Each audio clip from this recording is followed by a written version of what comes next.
भाजपचे नेते आणि माजी केंद्रीय मंत्री रावसाहेब दानवे अडचणीत सापडायची शक्यता आहे। यामागचं कारण आहे त्यांचा नातू शिवम।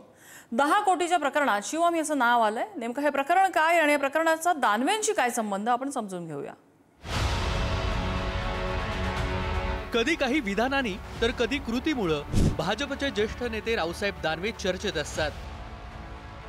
आता ते चर्चेत आले आहेत त्यांच्या नातवावर दाखल झालेल्या गुन्ह्यामुळे। हे आहेत रावसाहेब दानवे यांचा नातू शिवम पाटील पांडे। यांच्यावरच 10 कोटींची फसवणूक केल्याचा आरोप करण्यात आलाय आणि गुन्हाही दाखल करण्यात आला।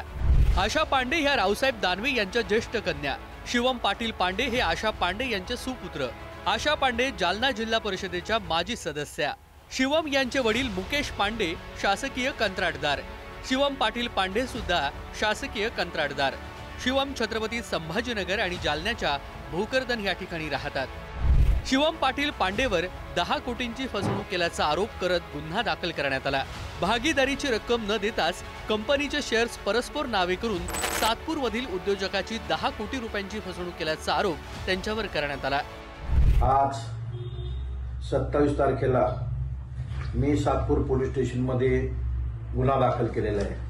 काही फसवणूक केली, माझी कंपनी हडप करण्यासाठी जो दानवेने डाव रचला त्याची जी टीम आहे, गिरीश नारायण पवार असेल, लटके असेल, अग्रवाल आणि असे पूर्ण त्यांनी डुप्लिकेट कंपनी छापलेलं आहे। या डुप्लिकेट कंपनीच्या मार्फत तो पैसे फिरवतो आणि गोरगरीब कार्यकर्त्यांना, आम आदमीला फसवतो आणि मी मोठी कंप्लेंट केलेली याच्यावरती। आता गुन्हा दाखल झालाय म्हटल्यावर तपास होणार। तपासांती या प्रकरणात काय खरं काय खोटं समोर येईल। मात्र सध्या तरी दानवेंच्या नातवावर गुन्हा दाखल झालाय आणि सोबतच तक्रारदारानं दानवेंनी नातवाला भागीदार करून घ्यायला सांगितलं होतं असंही या तक्रारीत म्हटलं। त्यामुळे या प्रकरणात दानवेही अडचणीत येतील की काय अशी चर्चा राजकीय वर्तुळामध्ये सुरू आहे। गौरव साळीसह ब्युरो रिपोर्ट, पुढारी न्यूज।